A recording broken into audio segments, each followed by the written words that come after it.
Assalamu alaikum and hello to my non-Muslim viewers. Today I'm going to make a very quick video refuting one of David Wood's blog posts. David Wood made a blog post back in 2015, back in January 2015, saying Muhammad executed his critics.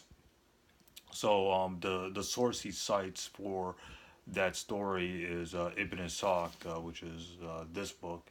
Ibn Ishaq, pages 550 to 551. Now, it's very easy to refute this story because there's no isnad, or there's no chain of transmission for that story. Again, that story is found in Ibn Ishaq, page 550 to page 551. There's no chain of transmission or isnad in that story. So that story can be tossed out. And but is that the only? But other critics will say, well, that's not the only.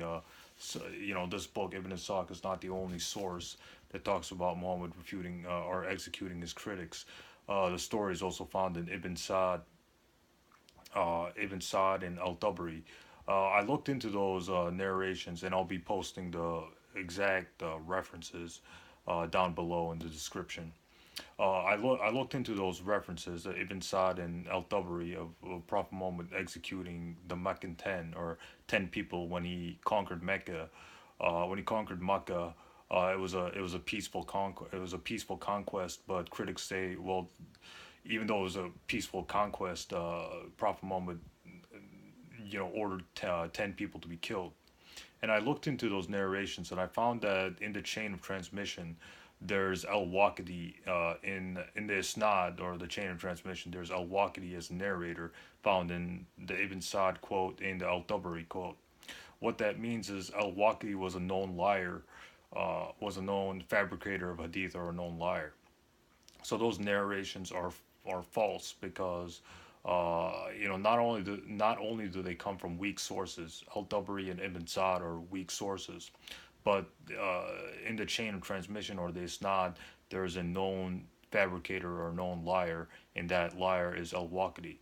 The story of Prophet Muhammad killing, singing girls, Abdullah ibn Qatal, and the singing girls found in this book Ibn Ishaq, page 550 to 551, and Prophet Muhammad killing 10 people, 10 of his critics when he when he conquered Mecca, found in Al-Tabari and Ibn Sa'd, is all three of these stories are false because they come from weak sources. Ibn Ishaq, Al-Waqidi, Ibn Sa'd, and Al-Tabari are weak sources, and most of the time Ibn Ishaq doesn't even give any chain of transmission.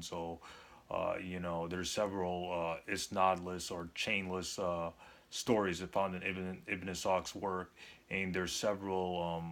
Al-Waqidi also narrated a lot of stories in Ibn Sa'd and Al-Tabari.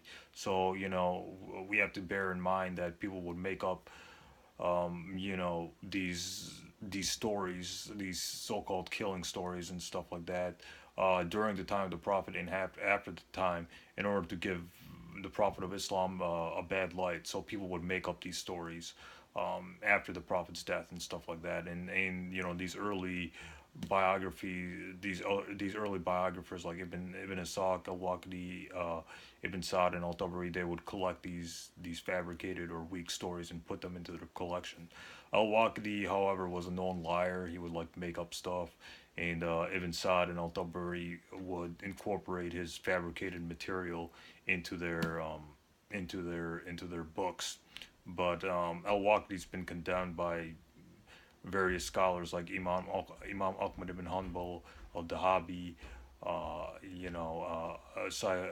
Bukhari, etc., etc. So those narrations are false. The stories of Prophet Muhammad killing his critics and killing the Meccan 10, found in Ibn Ishaq, page 550, and Al-Waqidi, or in Al-Tabari and Ibn Sa'd, is false because there's no reliable chain of transmissions for those stories. And Ibn Ishaq doesn't even have like a isnad or a chain of transmission, so we Muslims can toss that out. So David Wood's lying again, yet again. No surprise there. When it comes to authentic stories of the Prophet Muhammad. He's not citing authentic sources. So that's what I wanted to say about that topic. Thanks. So long.